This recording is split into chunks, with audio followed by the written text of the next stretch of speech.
जय श्रीराम. मी आधीच म्हटल्याप्रमाणे आज माझ्या आईला देवाज्ञा झाली होती 16 जून.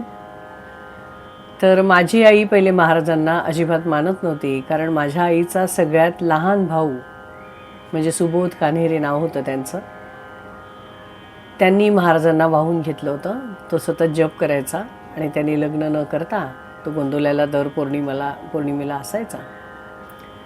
आणि त्याचं पुढे काय होईल असं मोठी बहीण म्हणून माझ्या आईला काळजी वाटायची.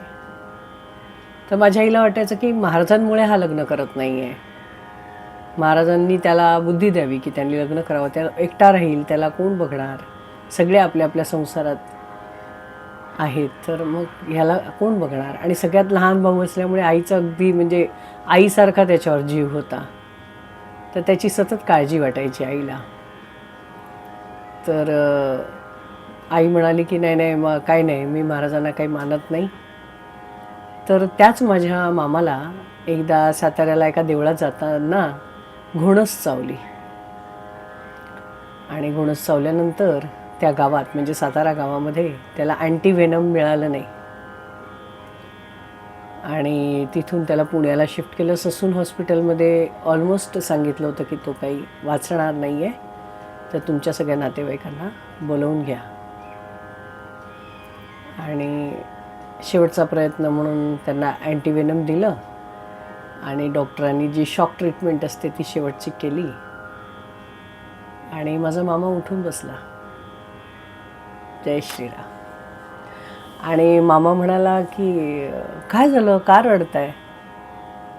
तर म्हणे असं असं झालं, डॉक्टरांनी सांगितलं होतं की तू काय वाचा. अरे काय म्हणे तुम्ही असं, मी महाराजांना सांगितलं होतं की मी देवळात चाललो आहे आणि दर्शनाला देवाच्या चाललेला असताना असं घोणस चावून काय मी थोडीच मरणार आहे.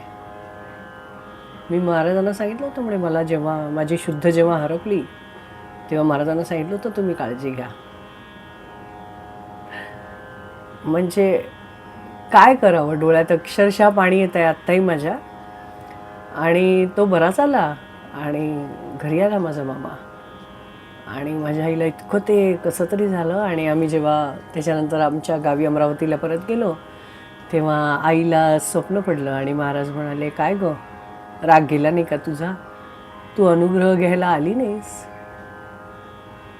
आणि तुम्हाला आश्चर्य वाटेल, माझी आई जिथे झोपली होती ती पूर्ण जागा, जसं काही तिने आंघोळ केली आहे अशा ह्यानी भिजलेली होती, घामानी भिजली होती आई. आणि खूप म्हणजे पोट तिडकीनी म्हणतात ना, कळकळीनी म्हणतात ना आपण रामाचं नाव घेतो, तशी ती उठली आणि सरळ तिकीट काढलं आणि आम्हाला सगळ्यांना गोंदवल्याला घेऊन गेली. आणि आम्हाला सगळ्यांना, मी छोटी होते तेव्हा खूप, आम्ही सगळ्यांनी अनुग्रह घेतला. अर्थात त्यावेळेला ही काही गोष्ट मला एवढी कळली नाही काय झालं नक्की. फक्त एवढंच कळलं की आईला कळलं की भक्ती कशाची करायची. आणि त्यानंतर मात्र मरेपर्यंत माझ्या आईने जप केला त्याच्यामुळे. आणि आई जेव्हा गेली स्वतः तेव्हा तिने देहदान केलं होतं.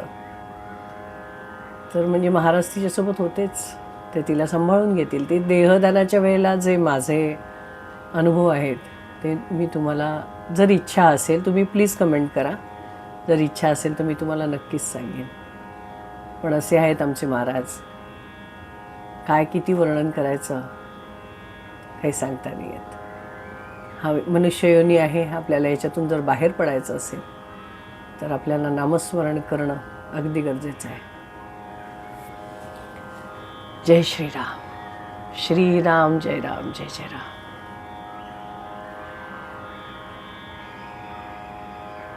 Miss you I.